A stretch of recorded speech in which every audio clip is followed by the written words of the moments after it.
बधाई और क्रांतिकारी इस्तकबाल पेश करती हूँ।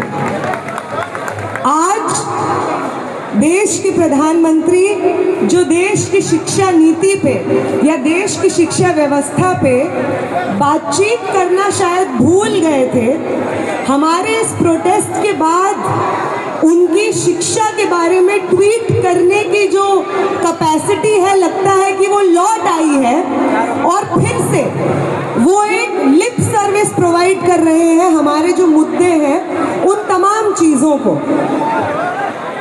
उन्होंने 2 दिन पहले एक स्टेटमेंट दिया कि वो नीट के स्टूडेंट्स के साथ सॉलिडारिटी में खड़े हुए हैं, वो छात्रों के लिए न्याय चाहते हैं। और अभी सुबह सुबह शायद उनका एक ट्वीट था जिसमें वो ये कहते हैं कि कोई भी इंसान जो पेपर लीक की प्रक्रिया में दोषी पाया जाएगा उसको हम बख्शेंगे नहीं।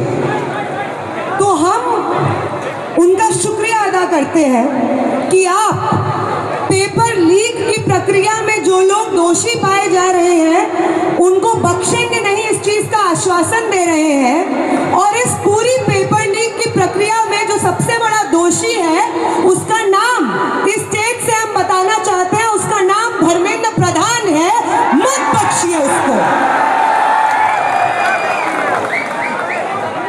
जब इस पेपर लीक के खिलाफ जो व्यक्ति सिंगल हैंडेडली रिस्पॉन्सिबल है वो धर्मेंद्र प्रधान का इस्तीफा मांगने के लिए दिल्ली के तमाम छात्र सेंट्रल दिल्ली में संसद की ओर कूच कर रहे होते हैं, तो एक मंत्री इस देश की फौज, सिक्योरिटी फोर्सेस, दिल्ली पुलिस को आदेश देता है कि निहत्थे और मासूम छात्रों पे लाठीचार्ज कर दीजिए।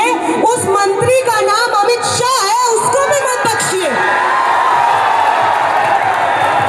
और इन दोनों नेताओं के जो नेता हैं वो पॉलिटिकल पार्टी जिनसे ये दोनों धर्मेंद्र प्रधान और अमित शाह आते हैं, वो पॉलिटिकल पार्टी जो इस वक्त मेजॉरिटी में है और जिसकी देख रेख में एनडीए भी स्थापित हुआ,